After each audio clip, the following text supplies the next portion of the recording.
Today on the Topping Show, Joe Biden is voted the second worst president in U.S. history in a recent poll. Kamala Harris forgets the words to the Pledge of Allegiance.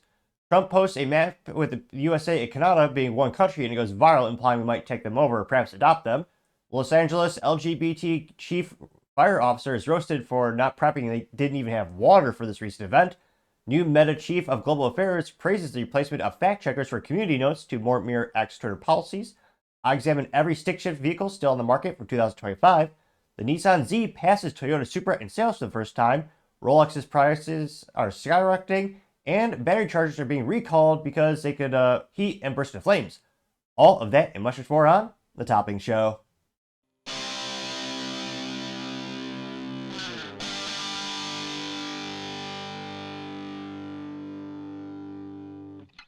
Thank you everyone for taking the time to tune in today. Today's episode of The Topping Show is proudly sponsored by Topping Technologies. Topping Technologies is an IT value-added reseller and services company with a special proficiency in IT security. Heck, I see their founder at least twice a day. Guys, he's quite handsome and brilliant. He's me, see that's the joke. If you're an IT leader or a business owner, you can reach out to the team at sales@toppingtechnologies.com. Also, still giving away a free flamethrower with every IT purchase. Yes, it does come with a fun Picatinny rail adapter, so you can mount it to any standard AR-15 like all awesome accessories can be. Go to toppingtechnologies.com and click the flamethrower button to learn more, or click the URL in the video description below. Lastly, trying to get to 4,000 subscribers by the end of the month, so you can click that button and tell your friends. I would greatly appreciate it. Now going over to the business part podcast, you have some good news. You have every stick shift available for sale new in the United States in 2025. All the cars and one truck. It is quite sad that there is really only one truck left, but the option for now is still there. Now, this comes to us thanks to Motor1.com, which A+ for marketing. You know exactly what they're going to be talking about. Specifically, Jeff Perez, who's a writer over there. And of course, they start off with a picture of a beautiful Porsche GT3, which looks amazing and, yeah, costs a pretty penny, about a house. But, yeah, I can't think it'd be worth it if you had money for a track toy, but I partially digress. Thank God, Porsche still makes a stick shift. They're, spoiler alert, one of the last few really high-end sports cars that does it. Now, first on the list comes the Acura Integra, which seems to look a little bit cooler every single year. They say, quote, that nearly 30 cars you can buy with me on transmission in 2025, options ranging from sports cars to sedans to SUVs and even one truck. Good old Acura Integra, looks okay. Now, I mean, granted, it looks all right, but really everyone wants to see the Acura Integra Type S, which, spoiler, it's the parent company, or rather the sister company of Honda, obviously same company, and it is basically just a Type R, Honda Civic Type R, specifically rebadged and rebranded, with a little bit more tech, a little bit more luxury. Still though, if I'd get an Acura, definitely be the Integra Type S. Now they say, quote, Acura also offers a 6-speed with a sporty Integra Type S. In fact, it's the only gearbox offered at this trim. The Type S paired with a manual and a potent turbocharged 2-liter engine, sending 320 power and 300 foot-pound of torque at the front wheels, which, again, it's a Honda Civic, so, well, rebranded, so front-wheel drive, which does have advantages in the rain. One of those times where every once in a while my car will have some advantage on the track. It's rare, but my little Civic Si does sometimes shine. You also note the BMW M2, which, a little too boxy for me, but they say, quote, BMW has the most manual cars in its lineup of any brand, so God praise the Germans in that regard. That starts with the M2. The 2025 BMW M2 pairs a 6-speed manual transmission with a twin turbocharged 3-liter inline-6, making 453 horsepower and 406 foot-pounds of torque. If you feel dead inside, you can get the automatic 8-speed. I mean, I added that vernacular, but they do note that you can get the automatic transmission 8-speed if you prefer, but manually is definitely the way to go. Now, of course, you also have the BMW M3, which, I don't know, people always make fun of BMW because the grills seem to get larger and larger over time. Many people pejoratively saying that this BMW M3 looks like a pig, which, yeah, it's hard to deny that. The grill right now looks like a pair of nostrils. Now, obviously, you know me, I love my little green 2018 Honda Civic Si, and I never thought I wanted a green card until I saw it in person, admittedly. But, yeah, I gotta say, this does look like a good shade of green on the BMW M3, which, granted, I don't like how BMW, you really have to be an enthusiast to know the actual, different cars. Because again, M2, M3, M4, M5, I mean, this is America. Like M we care about is the M16. Or if you feel like fancy German, the MP5. but I partially digress. They say that, quote, the M3 keeps its manual alive for 2025, but there's a catch. If you want the rear-wheel drive M3 competition with 503 horsepower, or the now more powerful M3 competition X drive with 523 horsepower, you have to get the 8-speed automatic, which is pathetic, BMW. I mean, you are successful in terms of, well, fun business fact, they have the longest mantra of any automotive company in history. Is BMW the ultimate driving machine, which ironically, yes, they just paid a marketing company for that campaign. They make it internally, but I mean, it's all about the enthusiast, and they're saying, oh yeah, you want the more extra horsepower and all that stuff, you gotta get the automatic, which a true enthusiast won't want. Yes, if you're trying to break time records on the track, yeah, they'll go for that way because it is faster. But for the folks who actually want to have some fun and smile ear to ear, you're gonna get that third pedal. They also have the BMW M4, which looks pretty darn the same without the roof. Now they say, quote, the same goes to the M4. For 2025, BMW only offers a 6-speed manual on the rear-wheel drive M4, which makes 473 horsepower. The rear-wheel drive M4 competition and more powerful M4 competition X drive makes 503 and 523 horsepower respectively, but they're paired exclusively with the 8-speed automatic, which, I don't think so. Then, of course, you do have the BMW Z4, which some might argue looks like a slightly tricked out Mazda Miata. I mean, I know it's not, but, cute little coupe. I was gonna say, it's probably just about the same size as a Miata. If I squint, if you're perhaps a little bit inebriated, you squint a little bit, kind of looks like a Mazda Miata. Call me crazy, but a little bit like it. Now they say, quote, BMW finally introduced the manual Z4 for 2024. It took them long enough. The 6-speed convertible is only available in the more powerful BMW M40i trim. These names are terrible. Come on, BMW. The M40i trim. Nevertheless, which gets a turbocharged 3-liter inline 6, making 382 horsepower and 369 foot-pound of torque. Not that that's a bad thing, which, again, I make fun of Stellantis and Dodge a lot for making the new Charger EV and straight 6. Because, again, we're American. We want Hemis and 3 pedals, which Stellantis has stolen from us to the Dodge brand. Yeah, it's just not what we expect. We expect good old V8s in our Dodge, in our Chargers, and our Challengers. Yeah, but they're going to the straight 6 for that, though. Again, time, place for everything. Straight 6, great for the BMW platform. They perfected that over decades of research, development, and manufacturing. Now, getting some America in us, we're getting the Cadillac CT4V Blackwing, which, yeah, if you're going to get the Cadillac CTV or CT4 or 5, go with the Blackwing option. It's the track-focused one. It looks pretty sick. Granted, I want the blue one. Now, the CT4V Blackwing is a twin turbocharged V6, got giant brakes the size of my foot in terms of the calibers. But I mean, one of my friends got the Cadillac CT4V Blackwing with the stick shift. They should all be stick shift by default. And he let me drive it. It is by far the best GM product I've driven in 10 plus years. No, I'll say 20 plus years. The bar is pretty low. It's a GM portfolio. But realistically, it is a fun track toy. And with the Blackwing, actual trim level, you can get analytics back in terms of they actually have a professional driver where they'll take your track data, you send it off to him, he'll analyze it and give you advice on how to increase your lap times or rather decrease your speed, the times of your lap times. And yeah, the performance of that vehicle, it is great. Now, they really do depreciate like a rock, which is good for the secondhand market. Like list price is like 91 grand or something like that. It's a pretty penny when it's all set and done. I think maybe that starts at 63 for like the bare bones one. Now they say, quote, the BMW CT4V Blackwing is still the same excellent sports sedan for 2025. It gets a standard 6-speed manual or an optional, who the hell would get this, a 10-speed automatic.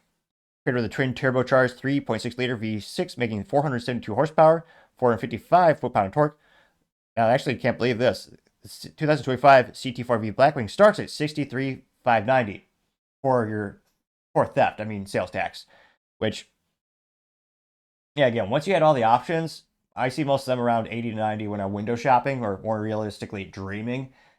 Because again, it's totally extravagant. You don't need that and gotta get a house one of these days before I die or pay off student loans. But yeah, I would you see them used for like 45 to 50. That's where the value I think really comes to me. Now granted, it's Cadillac, it's supposed to be more expensive, it's fancier than other products. I understand that. But yeah, it is also said that General Motors only makes 2 stick shifts now. Spoiler alert, both caddies. Now, the other one is the CT5V Blackwing, which biggest difference is bigger, and of course, the V8, which you could argue GM did not invent, but out of all the things they've done, they perfected it. Now, they say, quote, the CT5V Blackwing gets a minor facelift for the new features for 2025, but keeps the manual alive. The Super Sedan pairs a 6-speed with a supercharged 6.2-liter V8, sending 668 horsepower and 659 foot-pound of torque to its rear wheels. The 2025 CT-V Blackwing starts at $96,990. Yeah, it very much starts that way. You usually see them online selling, again, these are dealerships. Once all the options are added on, I usually see them between 120 and 140. Oh yeah, 120,000, 140,000. And again, that's before a 6 to 10% sales tax slapped on top of that thing. And don't forget car insurance, which is probably a pretty penny. But yeah, to me, yeah, it looks a little bit more angular than the 2024 model. And again, it helps to have a little bit more horsepower. But yeah, it's sad that GM, the only stick shift V8 they make left is this, which again, this is a great track toy. I actually know someone who owns a BMW dealership, and they call that thing the BMW killer. And they bought one. They bought a Cadillac CT5V Blackwing. They like it that much, and it works that well. It's just a great bang for your buck. Granted, it's still $100,000 plus for a car, but going up against the competition, I still think it's pretty darn good bang for your buck. Now, going to the SUVs, you got the Ford Bronco, which, kind of looks cool with the retro styling there. Now, granted, I always joke when I tell people, my friends say, someday I'll need an SUV if I get a family, or if I do more IT recycle projects, or I do more IT hardware deployment projects for my tech company that I own. And I'd say, yeah, perhaps someday. But realistically, I'd probably get a quote-unquote vintage 2009 Porsche, what was it, the Cayenne GTS, which is a V8 stick-shift SUV, which is hilarious that they did that. It's awesome they did it. But if you want a new car with a warranty, I was about to say more reliable. Maybe not in this case, but it is a new car. You get the Ford Bronco. They say the Bronco is one of the few SUVs you can still get with a manual. The 7-speed is available with the base, Big Bend, Badlands, and Heritage editions for 2025. It's paired with the standard turbocharged 2.3-liter 4-cylinder, making 300 horsepower. If you want the turbocharged 2.7-liter V6 with 330 horsepower, you have to have yourself dial inside to get the automatic, which, I don't know about that. Which, styling kind of hit or miss. I can do without. Now, in terms of keeping the sports car alive, the pony car alive, spoiler alert, Ford wins. The Ford Mustang still comes with a stick shift and V8. Gotta admire Jim Farley, the current CEO of Ford. He's a passionate race car driver. He's an enthusiast. He said he doesn't care what the competition does. He will always make an affordable V8 stick shift sports car. And they even have articles where he says, we're going to make them until they're illegal. Like, they will do whatever they can to keep that alive. And again, that does make me smile. I mean, one of the best-selling cars in Ford's history is the original Mustang. I mean, they made over $1 billion of profits in the 1960s, which is insanely good. I only know that because I'm reading a book by Lee Iacocca, who worked for a brief time at Ford in his career before, obviously, becoming more famous for getting at Chrysler. Now, going to the actual substance of the Ford Mustang summary, they say, quote, even though Mustang sales were gone down last year, the good news is that the iconic pony car keeps the manual for 2025. The 6-speed is available on the GT and Dark Horse models and make 480 and 500 horsepower respectively. The GT with the manual costs $48,155, while the Dark Horse starts at $65,975, which, again, $48,000, well, I was going to say that's a marketing trick. It's really, always round up when you look at those numbers. It's really $49,000 plus when you have all the taxes and all that crap. But again, for a fun V8 stick shift sports car, still think it's pretty good bang for your buck. Now, granted, your insurance will probably be through the roof because statistically speaking, there's a 100% chance you're going to hit people on the way of leaving your cars on the coffee. It's just the side effect of owning a Mustang. I think it's just one of the things that come naturally to them. I'm only partially exaggerating a little bit. Now, going to a much more boutique car manufacturer, though still counts, is the Hennessy Venom F5, which, and I'm a little disappointed. They do have, it's a very cool looking sports car. On the back, they have a decal or the sticker of the American flag. I would argue they should have done the Texas flag because they're a Texas-based company, but I partially digress. They say, quote, pretend for a second that you have all the money in the world and a hankering for American-built stick-shift hypercar. Hennessy will happily oblige. The Texas-based outfit will build you a Venom F5M Roadster with a gated 6-speed manual with 1,817 horsepower, the most powerful manual in the world. That is assuming you have $2.65 million handy, unquote, which Jeez Louise, imagine the registration tax on that. 2.65 million. Wow. Definitely a use case, and again, not legal advice for registering that in Montana. But yeah, I mean, it looks amazing. Hesse makes some great stuff. Of course, you also have the Honda Civic Si, which is a little disappointing that the 11th generation is only in 4 doors. I love my little coupe. It's slightly smaller. To me, the styling is a lot better. And fun fact, they only had the green option for the coupe.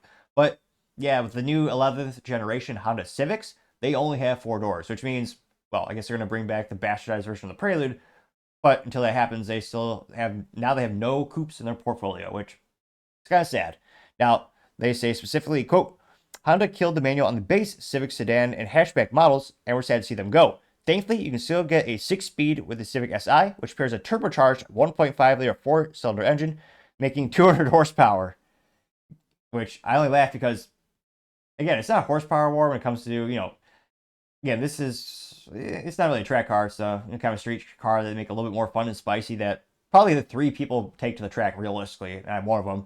But yeah, to go down a horsepower is to me, a little pathetic. Again, it doesn't have to have 1,000 horsepower necessarily for a fun daily driver. But again, my 2018 Honda Civic Si coupe, well, my little green machine, it has 205 horsepower, plus a K&N air take and the sticker for the K&N air take on the glass.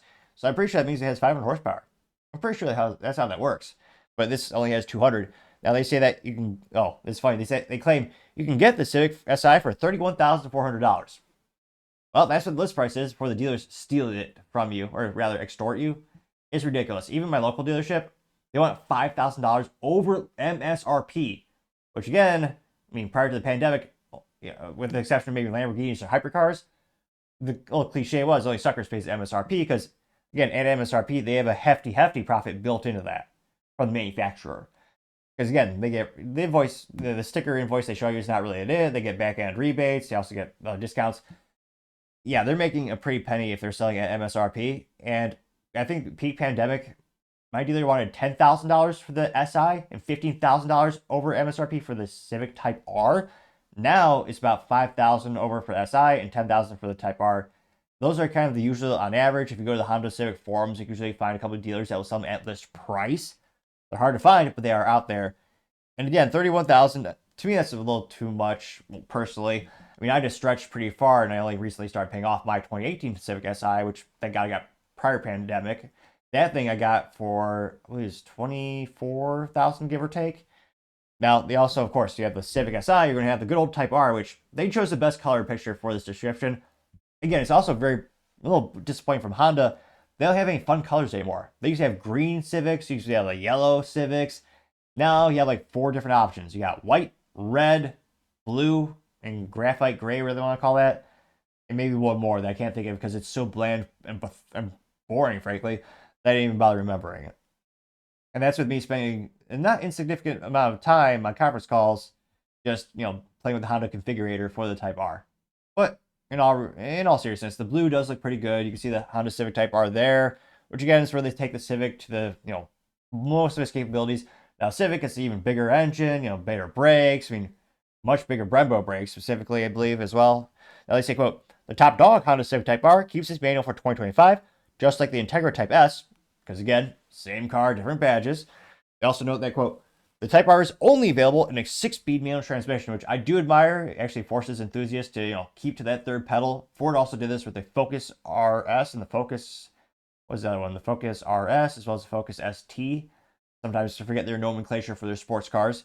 But they also say, quote, that gearbox is paired with a turbocharged 2-liter engine making 315 horsepower and 310 foot-pound of torque. The Type R gets a minor facelift and a slight price hike for 2025. Ugh.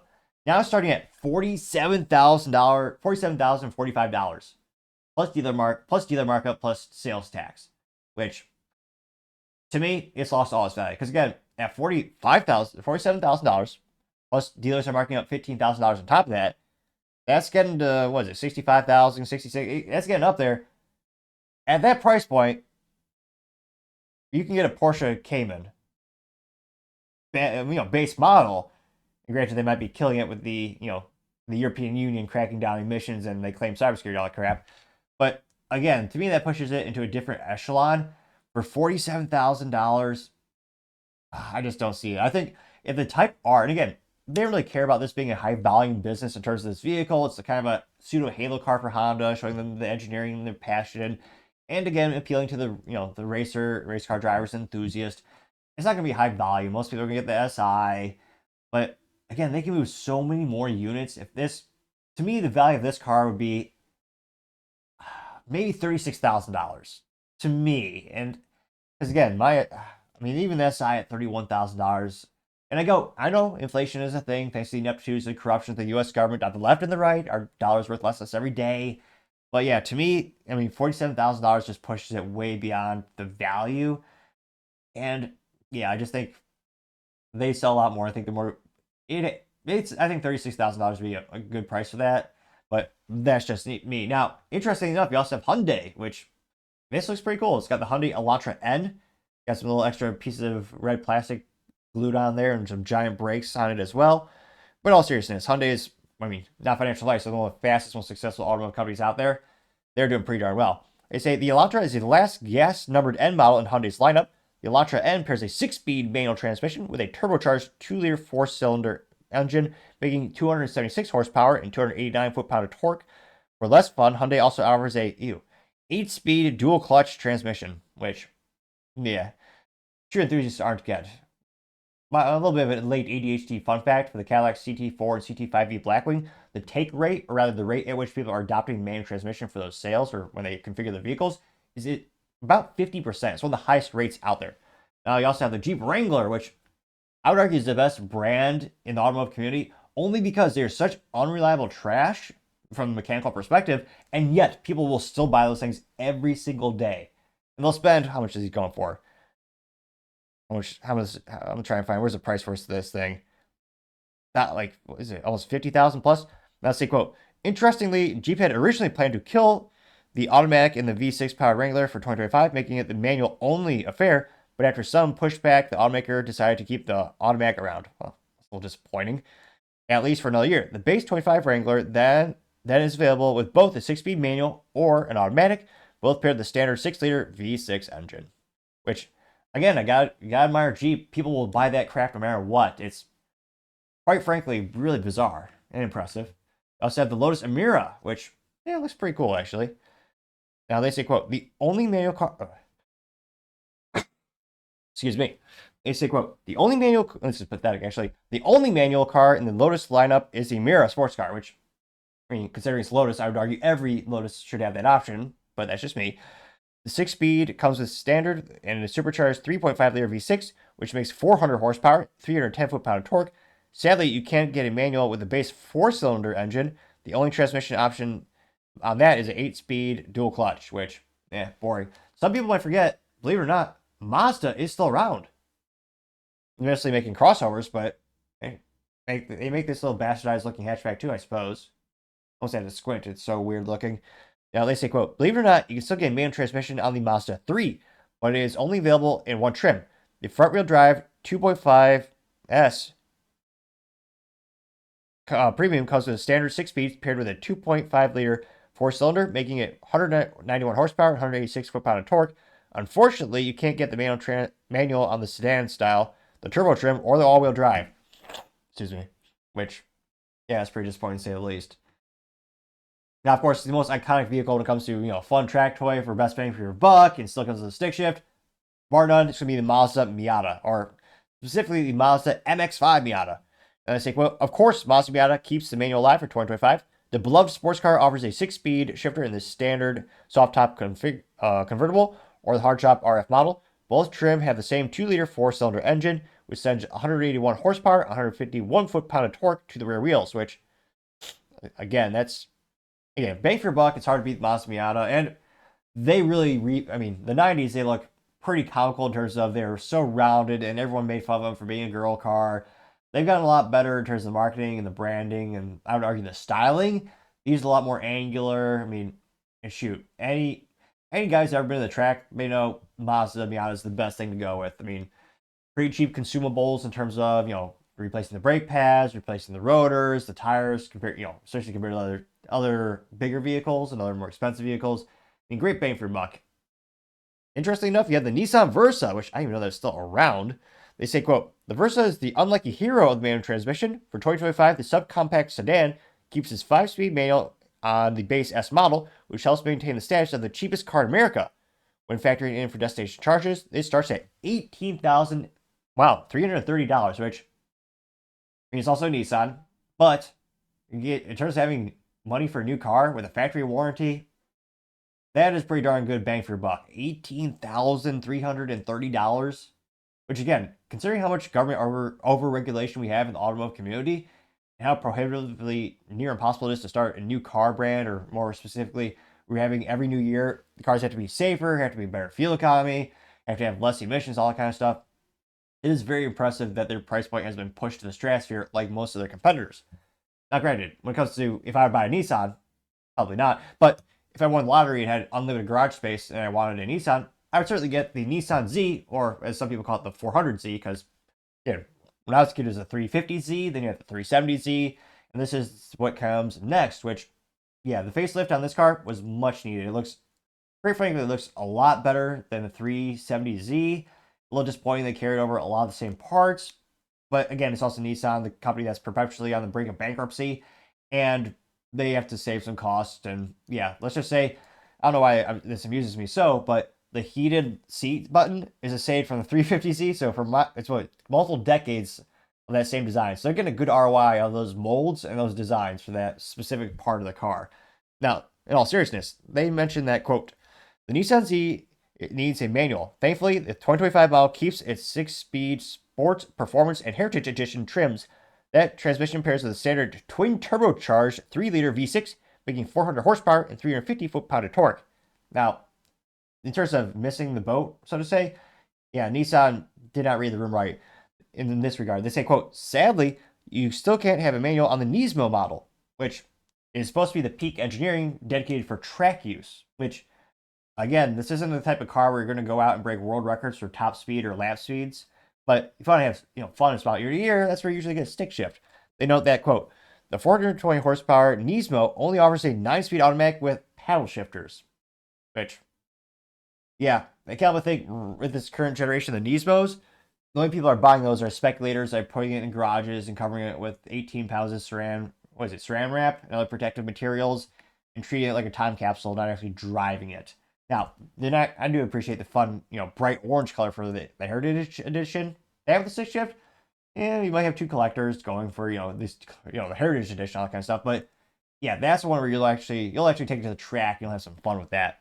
Now, getting to the higher price ones, you got the Porsche coming in with the Boxster and the Cayman, which those seem to be growing. They grow on me in terms of the styling. Looks better and better every year. Unfortunately, European unions try to kill it. Now they say, quote, the Porsche 718 Boxster and Cayman sports cars probably won't be around much longer because of the European government. Porsche has plans to replace them with electric models, which is the dumbest thing I've heard of. I was about to say that I've ever heard of. I don't know if I can go that far. Perhaps the top 10 things in terms of how weak and pathetic Germany has become, in terms of carrying pretty much the whole European Union in terms of GDP, research, development, actual manufacturing, and innovation, and contributions to society.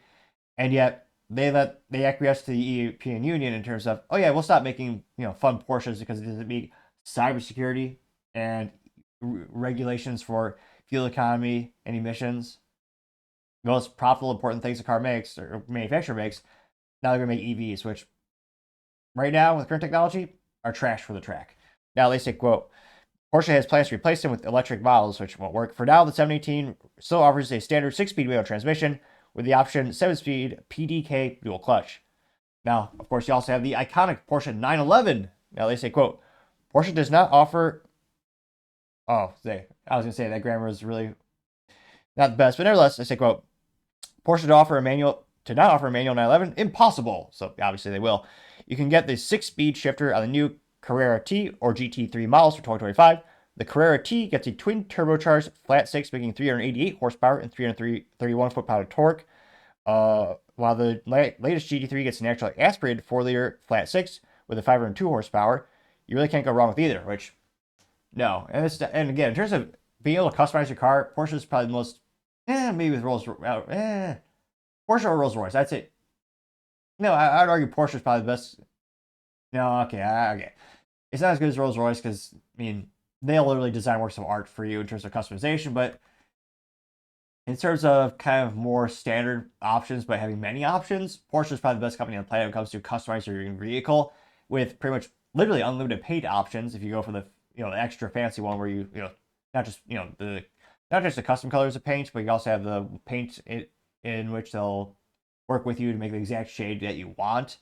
Granted, that costs like $40,000 as an option, but still it exists. I mean, you can get you can choose anything from the little individual threads in the seats, even the color in the odometer. It's really cool. Also a pretty penny, and that's probably why they mentioned the price point there. Now, that's a pretty good bet, and it's probably one of the most reliable sports cars out there, being Porsche, believe it or not. On the opposite end of the spectrum, you got a Subaru, which, yeah, there's a reason these don't. There's a reason I'm pretty skeptical. I think they're going to change the engine out of these because the Subaru, the reason I got my Honda Civic Si, well, reliability is Honda is a hell of a lot better than Subaru, and I was proven right because a lot of these engines for the Subaru BRZ kind of grenade themselves, which, yeah, not ideal. So, at least styling does look kind of cool. And spoiler, it's also the same as the Toyota 86, or what used to also be the Scion FRS. Now, going to the Subaru BRZ specifically, they say, quote, Subaru BRZ keeps the manual dream alive for 2025. The affordable sports car comes with a standard 6-speed manual transmission paired to a 2.4-liter Boxster engine, making 228 horsepower across all trims, which is also pathetic at the top trim level, because again, for Subaru, it's the STI, which is supposed to have a bigger, more powerful engine, better suspension. The BRZ has the same damn engine. I mean, the WRX STI, one of the best track toys ever, that gave you a lot more horsepower. You actually feel the difference. BRZ, you got a couple extra pieces of plastic glued onto it, and a little bit better suspension. That's about it. Still disappointing. And they also know that, they know there's the BRZ TS gets the suspension and bigger brakes as well. So you do get bigger brakes. Now, you also have the Subaru WRX, which, yeah, the fact that they don't have the STI is ridiculous. They say, quote, Subaru's iconic sports sedan has a manual transmission for 25. The WRX pairs a standard 6-speed to a turbocharged 2.4-liter 4-cylinder Boxster engine, making 271 horsepower on base, premium, and limited models. So the same engine for all models. And they don't, of course, have the STI. Ridiculous. Now, they also know that the WRX starts at a reasonable $33,855, which, again, that's not too bad, especially if you need something for the snow. That's really where Subarus thrive. Now, in terms of keeping the manual transmission alive, a company that does it better than anyone else, I would argue by volume of units sold as well as number of units available or models available, it says Toyota.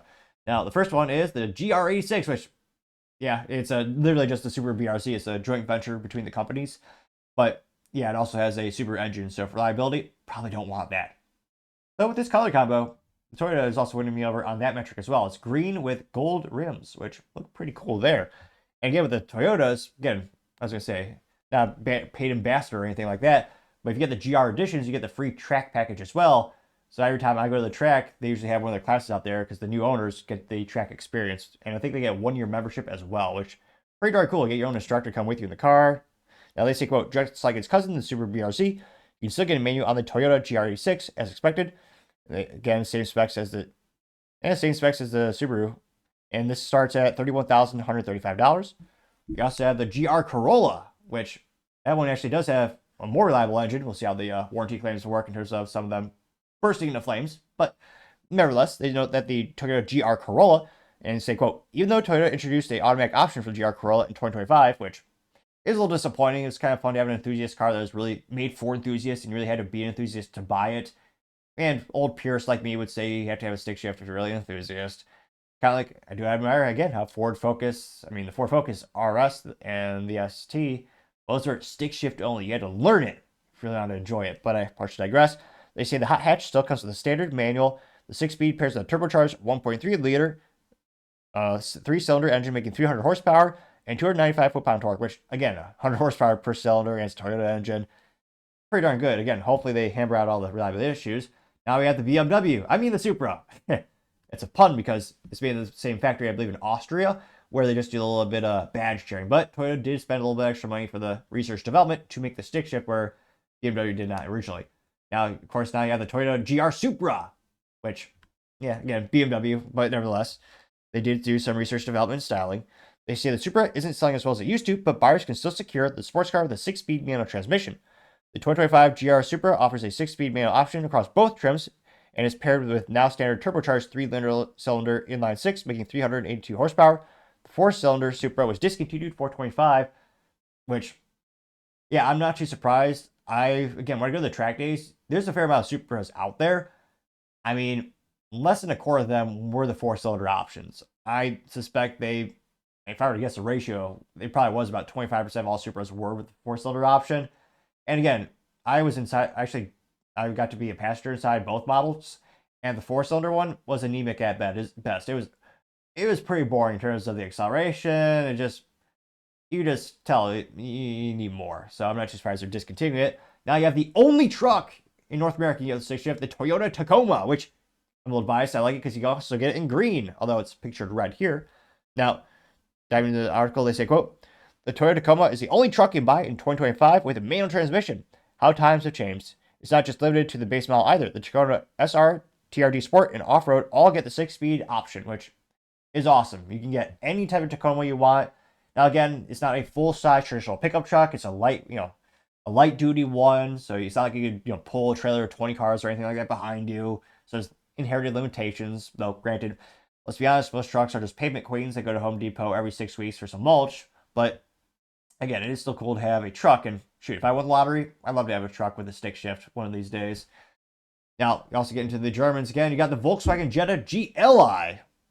Now, they say, quote, the manual GLI and the Golf R are dead for 2025. Sad, but you can still get the Jetta GLI with the 6-speed shifter. Yeah, the GTI and Golf R. Again, the Germans acquiescing to the EU or the European Union with the cybersecurity standards. Yeah, I know it's bizarre to think of cybersecurity with the vehicles, but that's one of the reasons they give, Porsche as well as Volkswagen. Yeah, even though Germany is carrying the country on its back in terms of all the aforementioned things I mentioned earlier in the show, they're saying, oh yeah, it's okay, we'll stop making the coolest, awesomest cars that our customers like. It's okay. Pathetic. But nevertheless, they say, quote, the 2025 model gets a modest facelift for 2025 and some updates in the interior, but the manual sticks around. It's still paired with a turbocharged 2-liter 4-cylinder engine, making 228 horsepower and 58 foot-pound of torque. So it's definitely not as many as they used to be, but it is one of those things where it makes me smile ear to ear that there's still the option for the manual transmissions out there. Granted, if I won the lottery, yeah, I'd probably if I had to choose one of these vehicles, yeah, it'd probably be the 911 GT3. Again, get a nice little fun green Porsche. It's moderately reliable for a sports car perspective, but I mean, it's kind of sad to think, all the other ones have acquiesced to, electric and automatic. I mean, even the ones that people consider to be great, the Lamborghinis of the world. I mean, shoot, the Ferraris of the world, the Maseratis, they're all automatic only. Porsche's the only one keeping it alive. You could argue Pagani, but realistically, that is a Mercedes V12, and I think it's a one-of-one stick shift, so that's probably why they didn't have it in the article there. That is a very much boutique vehicle. It also costs, $4.8 million plus. So yeah, they're not a major manufacturer, unfortunately. But yeah, it's kind of sad to see all the stick shifts going away. But let me know in the comments, if you had to choose one of these stick shifts, which one would you choose and why? And shoot, what can you do to help keep the stick shift alive? Realistically, go out there and buy a new car. Because again, manufacturers have really no visibility or interest in selling in the used car sales unless it's used certified from a dealer. Then perhaps, you'd show a sign to the corporate company that, hey, these things are still moving. But yeah, realistically, you got to not just, buy a new stick shift, but also write to your legislators, say, hey, get rid of these emissions craps, get rid of all these limitations that are killing the stick shift, because, again, that's one of the big variables is government interventionism.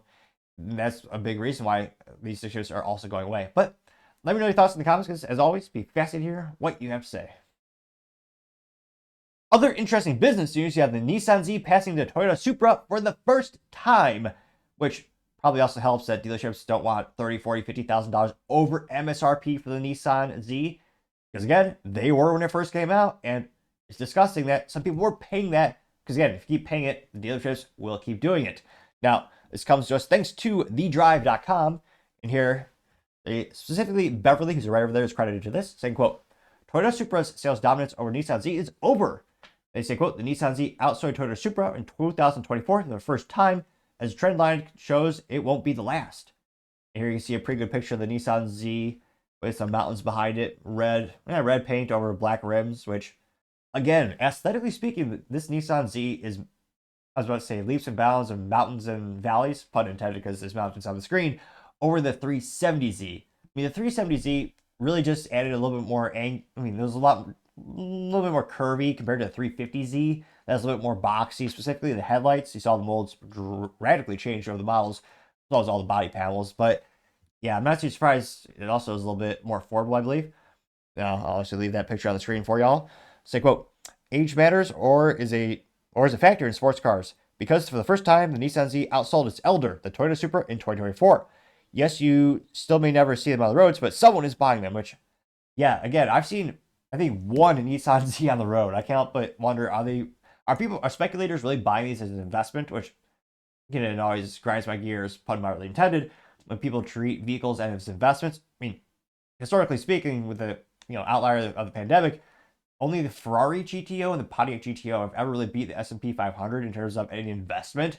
Most vehicles, pretty much all of them, go down in value over time, which is why I always tell people, want to buy investments, I mean, get enough financial advice, don't buy a toy. Pretty much anything on wheels goes down in value and costs you a lot of money.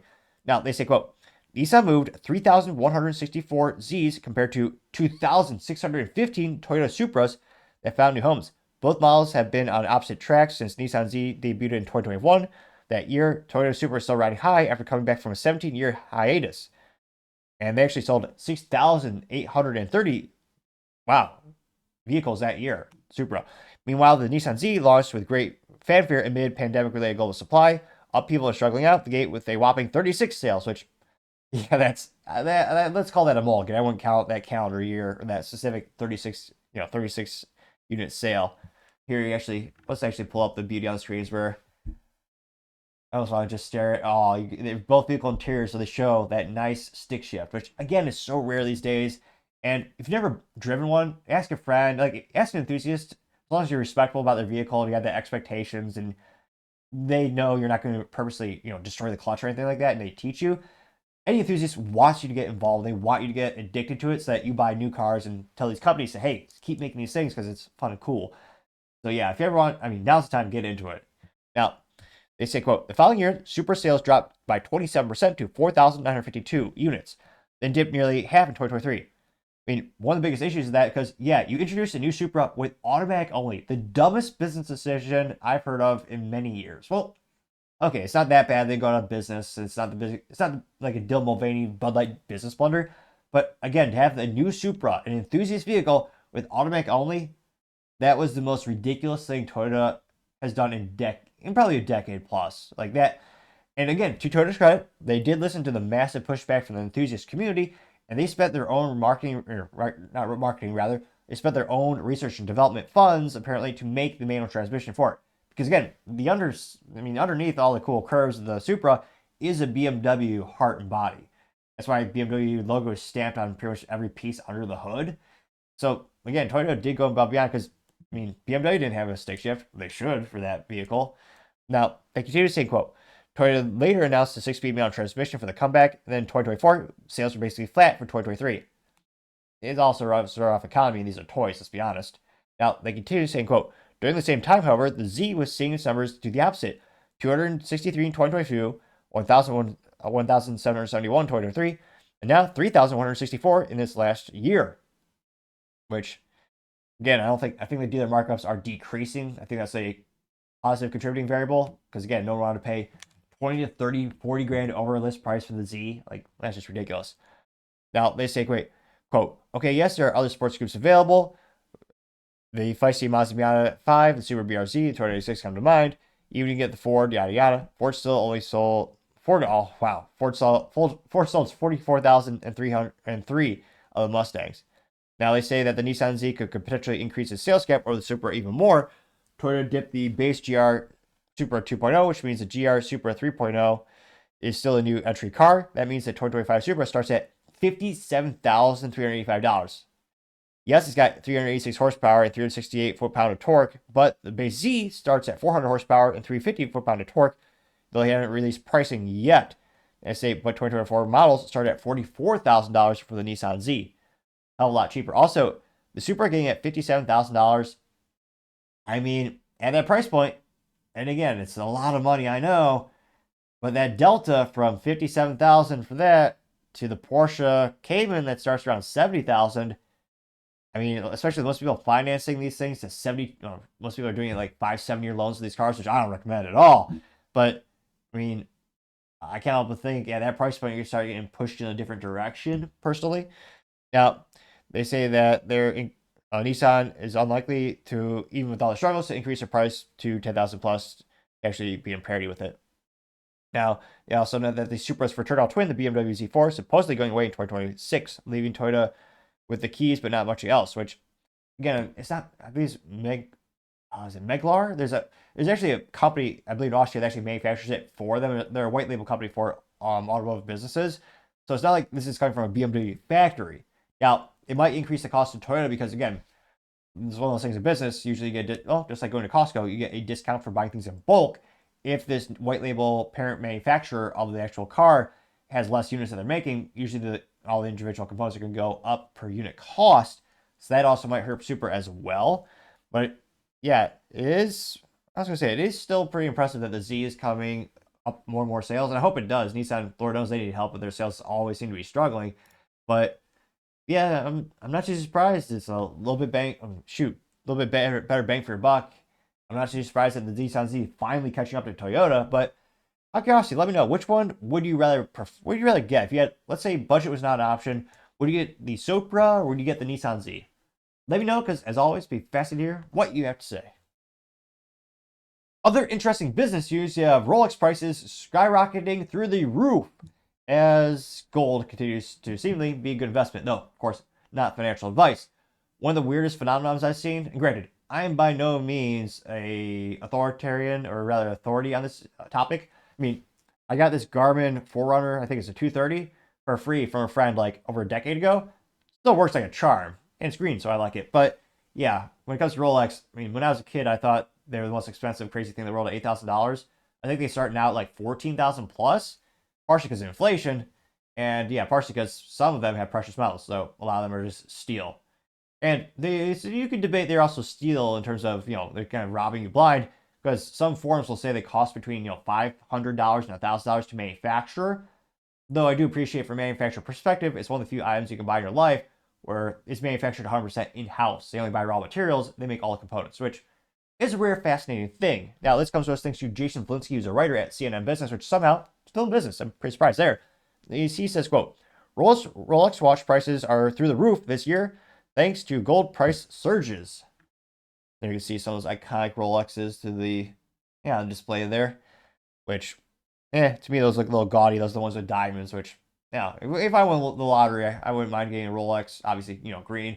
I believe they call it the Starbucks model, the Submariner, which still, this is like the price of my car on my wrist. I don't know if I could ever contemplate that. Also, yeah, to me, that cost is just astronomical. Now, they say, quote, Rolex watches aren't known for their affordability, are getting more expensive this year thanks to the surging price of gold. Prices on the Swiss company's gold watches jumped as much as 14% for 2025, according to several enthusiast websites. That's a stark comparison to their steel counterparts, which saw an average of 3% rise.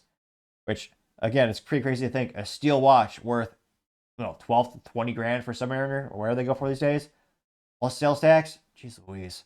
They say, quote, one of Rolex's most popular models, the Daytona, saw the greatest price increase. For example, the white version of the Oyster Flex bracelet has a suggested price of $38,100.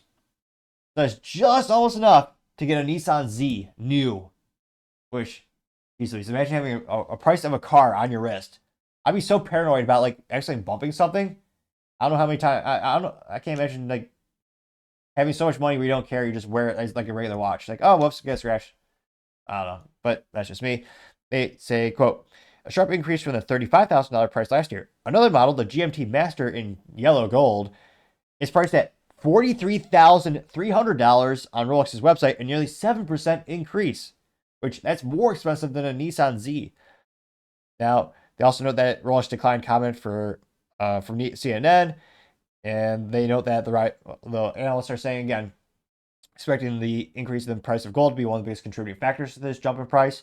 They say that gold prices have surged 27% last year as central banks around the world cut rates. Investors also see gold as a safe haven for times of economic turmoil and inflation, which yeah, Lord knows our government does every single day to make our lives seemingly more miserable with the inflation getting worse and worse and worse. But isn't it? It's kind of interesting to see that Rolex is. I mean, again, there's some gold in the fancier ones. Their prices are skyrocketing, and it's even crazy how some people treat Rolexes as investments. As it's almost like adult Pokemon cards, or my dad would pronounce it Pokemon cards, where they'll discontinue a model and they'll go increase in price overnight. And pretty crazy and bizarre for something that, for most people, Rolex Submariner looks the same past 50 plus years. So if you're an enthusiast, they'll point out every intricate little detail that changes. But yep, even Rolexes are not, even they are not inflation proof, so to say. Even they are getting hit by it. So yeah, let me know. Would you ever buy one of those Rolexes for what was it, $43,300 plus?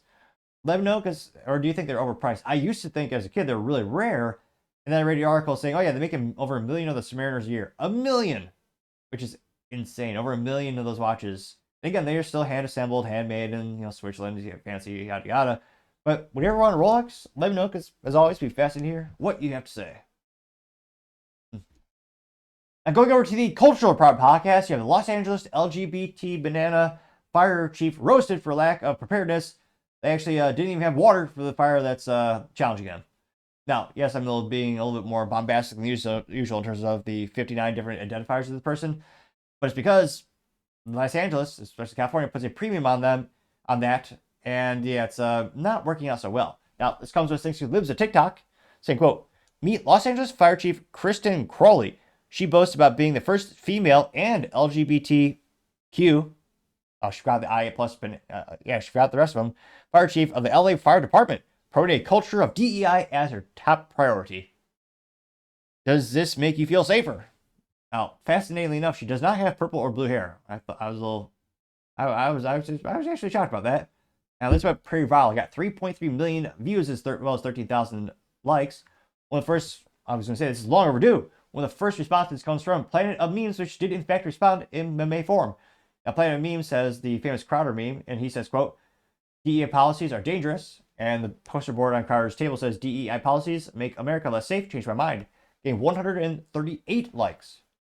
Paul Zoop also says DEI equals dangerous extra incompetence. Getting 209 likes. The Regret Media TM says we're after, and it says DEI must DIE. The Texas One says DEI kills. Getting, what is this, 46 likes. Let's see here. Scroll down more and more. Is this, what does this say? Come from Anthony? Let's see. America First Patriot says, quote, not enough firefighters, not enough water, no strategy to clear the brush. That would greatly reduce spread. But have no fears. California is the first female LGBT fire chief whose mission is to promote DEI culture and policies. What could possibly go wrong? Yeah. I got 288 likes, which, California, their ineptitudes seem pretty much seemingly endless at this point. And yeah, one of the reasons there's so many fires over there is because they actually don't maintain the forest or clean them or do anything. There's a lot of ineptitudes of California. Now, in terms of the issue of the water, now Liz TikTok also posted saying, quote, there's no water coming out of the fire hydrants because the city didn't fill the reservoirs, but at least the fire chief is a woman and gay. Well, that's priorities. That's what they care about most. You got 9.7 thousand likes and 428,000 views. Which, yeah, the California wildfires are destroying businesses left and right, and they didn't think to put water in the water reserves. I mean, that is the perfect metaphor for California of how mismanaged, how mentally vacuous they are from a government entity perspective. But, I mean, you get what you vote for. The people wanted this. Ridiculous. Now, you also have anti-woke meme says, quote, this is the priority of the Democrat-run government. And they have a screenshot of the FBI, which posted, quote, at the FBI, we know about that diversity makes us stronger. During Pride Month, the FBI celebrates LGBTQIA+. They use the whole acronym. Gets longer every day, though, so it's hard. They celebrate that. Colleagues' contributions to the country and our mission. Learn more about the Bureau's diversity and inclusion. They have all the FBI agents, which, interestingly enough, maybe it's a stock photo, but I don't think this was the other photo taken. But nevertheless, it's a bunch of individuals in cargo pants, and they have all the Pride Progress flags, all of them. Getting 43 likes. Paul Zupa says, quote, DEI has now cost Los Angeles billions in real estate, and who knows the damage to human life. Mayor Karen Bass and Fire Chief Kristen Conley both need to resign immediately, getting 100 likes. Arthur Eagleman also says, quote, a tragic loss to their residents, but a win for DEI. Sickening, getting 651. So make it 652 likes. We also have America 357. Perhaps he's referencing one of the iconic cartridges, the 357 Magnum, which, if I had money for a revolver, I splurge and get one of those wheel guns. He actually has article clippings where it says, quote, Los Angeles Mayor Karen Bass cut fire budget by nearly $20 million. It also says Democrat LA Mayor Karen Bass in Africa as her city burns, which, they seem to spend most of their time around the globe helping other countries and people that never pay U.S. taxes, and it seems like we're always their last priority. Or even, I don't even think we're a priority at all for them, to be frank. They got 21 likes. Anthony Fisher says, quote, the entire woke shit on Joe the Democrats cult, and Joe is in Los Angeles today. There's some houses on fire in Los Angeles, which, again, it's heartbreaking because a lot of there are certain things that are outside our control, but again, mismanagement of the forest and not having water in the water reserves. Yeah, I'd say those are some two big blaring, not really intended, things that could have been done to prevent the extent of this damage. People are literally losing their lives and homes because of their ineptitudes. The mismanagement in California is criminal. It's ridiculous. Scrolling down more and more. I see any contrarian comments here. Cool Christian Engineer says they never want us to have an easy life, game 4 likes, which true. We also have Cheryl Brooks saying this crap has got to go. Get rid of DEI hires. Absolute BS, getting 5 likes as well. So it's unfortunate to see more tragedies in California. And I mean, again, unfortunately you get what you vote for. They didn't choose someone who's competent, clearly. Can't believe not having the force managed as usual. And again, not having, actual water to fight the fire, which again is a pretty important variable in firefighting. One would think you would learn that not just day one, but as a child. But they couldn't even get that right in California. But I mean, at the end of the day, do you think they will finally vote differently? Do you think will the people actually wake up? Let me know, because as always, be fascinated to hear what you have to say. Other interesting cultural news: you have Meta, aka the Facebook and Instagram, going to implement new community notes policies instead of their third-party fact checkers on their platform. You also have their chief of global affairs praising the X Notes idea. This is reposted thanks to Elon Musk, in which he says, quote, cool. Is actually a repost of this at TikTok saying, quote, Meta's new chief of global affairs, Joe Kaplan, praises X community note system while breaking down Meta's new platform shift towards free speech. And interestingly enough, this is coming to us thanks to Fox News, which, again, I'm still shocked Fox still exists. Meta's Chief Global Affairs Officer, Joel Kaplan, joins us live here on the couch. Joel, welcome. Thanks, Steve. Great to be here on the couch on Fox and Friends. It's great to have you here. Okay, so you are announcing these big changes as of 2 minutes ago. Yeah. If you're making big changes, does that mean you were doing something wrong before? Look, this is a great opportunity for us to reset the balance in favor of free expression. Yes. As Mark says in that video, what we're doing today is we're getting back to our roots in free expression. There's a number of changes we're making, but if I could, and just highlight 3. Yep. First is, as you heard, we're eliminating the third-party fact-checking system. Finally. Well-intentioned at the outset, but there's just been too much political bias in what they choose to fact-check and how, so we're just scrapping it entirely. What do you mean? You mean you? The fact-checkers. You set up your, but they're yours. Well, right? So the idea was they're independent fact checkers, but they've just been too biased. And so what we're going to do instead is adopt a system like X has of community notes. So we're just going to rely on our own community of users to provide people more information about what they're seeing. And we think that's going to work great. So give us an example. If the headline is Donald Trump won the presidency, then anyone in the community can write notes underneath it? Yeah, great question. So somebody can write a note, and then the way it works is different people on the platform can sort of vote on that note. And if you get people who usually disagree, who all say, yeah, that sounds right, then that note gets put on the post and people see it. X has been doing it for a while. We think it's working really well, and we're going to adopt that system. So, and what are the other ones? I know you want to go. Yeah, thank you. So the second one is about the rules that govern content on our platform.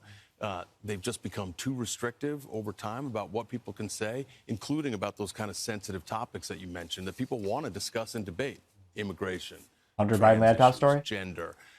We want to make it so that, bottom line, if you can say it on TV, you can say it on the floor of Congress, you certainly ought to be able to say it on Facebook and Instagram without fear of censorship. So we're changing those rules.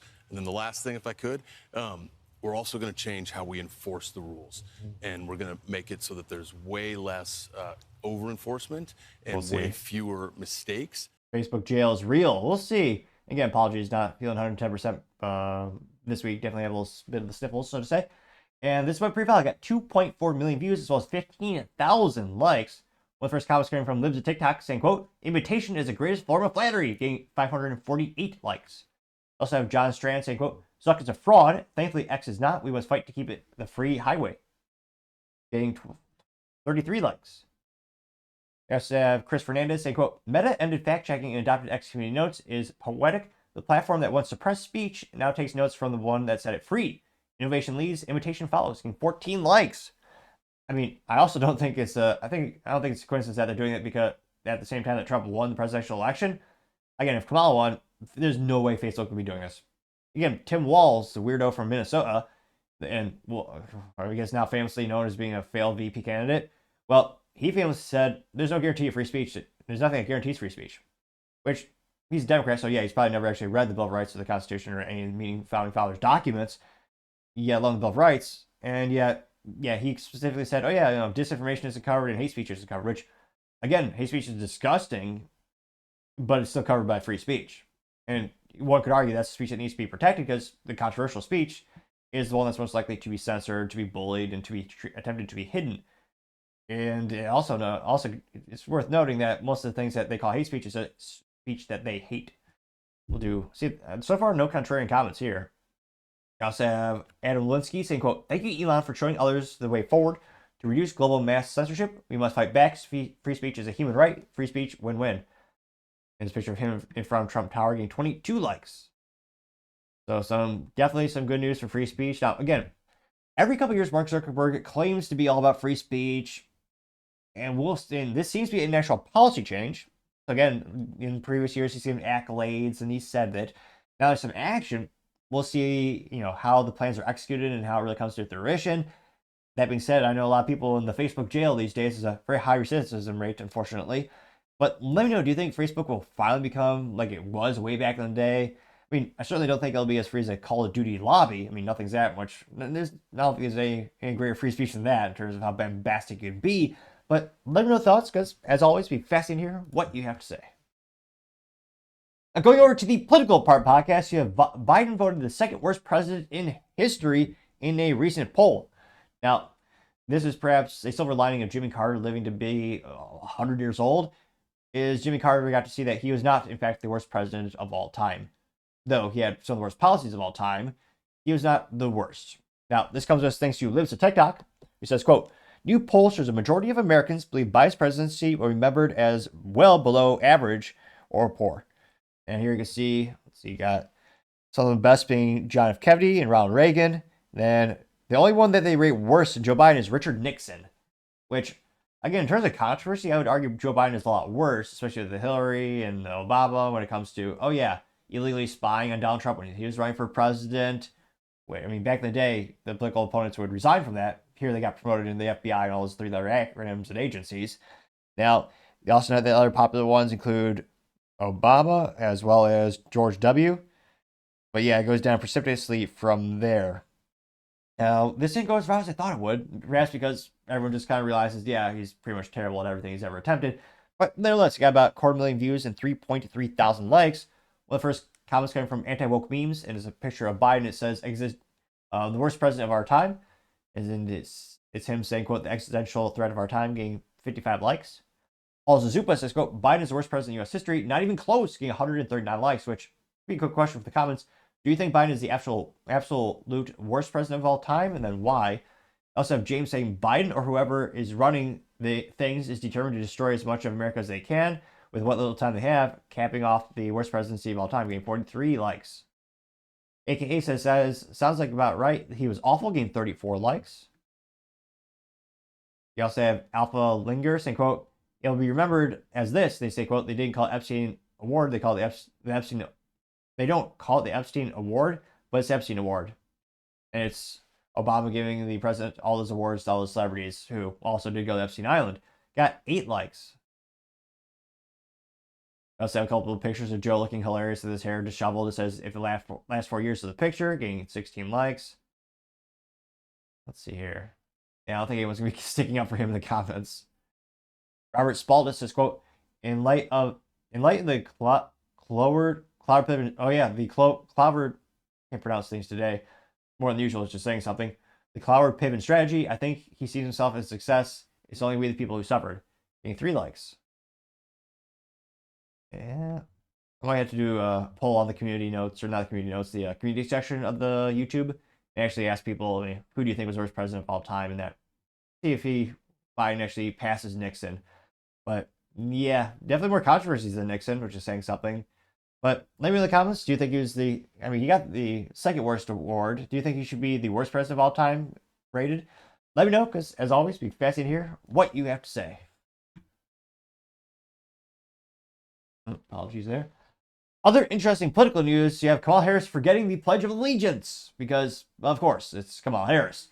Perhaps she's inebriated, but yeah, I don't know how I actually missed this a couple days ago. This comes to us thanks to Ed Daltrey, says, quote, Kamala Harris mispronounces the Pledge of Allegiance. And let's hear what she has to say here. Join me in pledging allegiance to our flag. Now, I'm actually shocked. She does actually know the United States flag, despite having most policies having pretty much the opposite, pretty much the antithesis of what the founding fathers wanted. She could in fact successfully identify the United States flag. I'm actually impressed. Pledge allegiance to the United States. She was going to skip the whole thing apparently, so she goes, I pledge allegiance to the United States of America. Yeah. United States of America, and to the join me.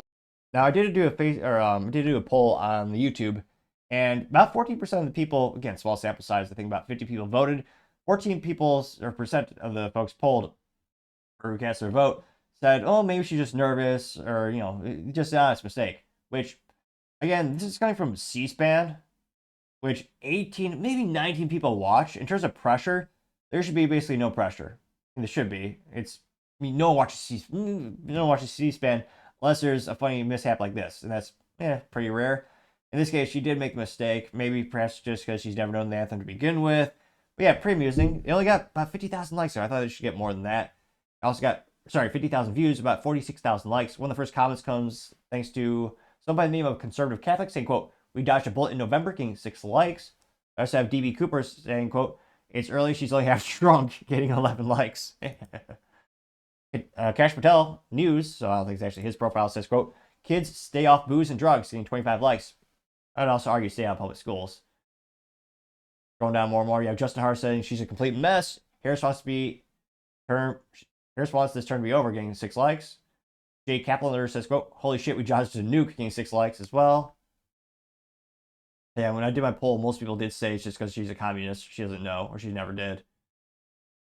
And there's a lot of the GIFs of The Simpsons meme where Homer backs up into the bush so you actually can't see him anymore because he's so ashamed. But yeah, Kamala Harris, and the crazy thing is, over 70 million people still voted for her, despite her having no realistic policies or ideals or having any modicum of a good track record. She had one of the worst track records, I would argue, in history, and yet people still blindly voted for her, with one of those common mantras of leftists being vote blue no matter who, which they certainly proved that mantra to be something that they really do believe in, because so many people did vote for her. And out of curiosity, do you have any Kamala friends where are you going to send this to them? And do you think, I was about to say she'll ever live this down, I'm pretty sure she doesn't have the capacity for shame these days for how many mistakes she's made. But let me know your thoughts, because as always, be fascinated to hear what you have to say. Other interesting political news, you have Donald Trump posting a map of the United States and Canada as one, and it goes viral. And you also have, thank God, Justin Trudeau stepping down as well. Now this comes to us thanks to Benny Johnson, when she says, quote, Trump just posted this on Truth Social.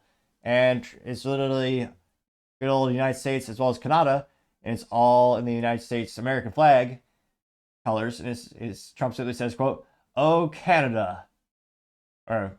Now, I would not blame any American for not knowing their national anthem because, again, it's Canada. Who cares? They're basically just America's hat. Though we do need them for the important imports of hockey sticks, hockey pucks, some maple syrup that isn't already made in Vermont, and It's the rudimentary of the celebrities. They have like Pamela Anderson, was a singer from that boy band, Justin Timberlake, and Ryan Reynolds. That has now concluded pretty much 99% of all the useful things that's ever left Canada. Now, in all seriousness, the Pretty Valley got 1.8 million views as well as 4.4 thousand likes. Now, one of the first comments comes from AKA saying, quote, "Hilarious, liberal tears are incredible," getting 265 likes. Keith Olbermann says, quote, "It's a great idea. We need to get liberal Canada to absorb us and take over as governing." Getting 148 likes, which finally a leftist actually commenting. Again, I think I am following him. I try to follow as many people as possible, left, right, and middle, so don't get too boring in an echo chamber. But yeah, a lot of people on the left have dropped off Twitter recently, unfortunately. Now, you also have Crazy Vibes saying, "How could you summarize Donald Trump? It's just a picture of him looking presidential," getting 70 likes.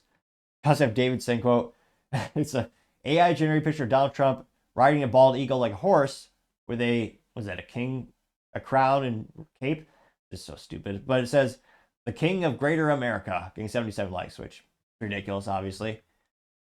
Let's see. The Scoop says, quote, "President Trump is absolutely right about Greenland's strategic importance to our national security and economic investments. It's time to get the deal with them going." So again, that is actually something they're talking out. That got 81 likes. Let's see here. Baby Reggie has a picture of the United States, North America, as well as Greenland. Greenland is relabeled Trump land.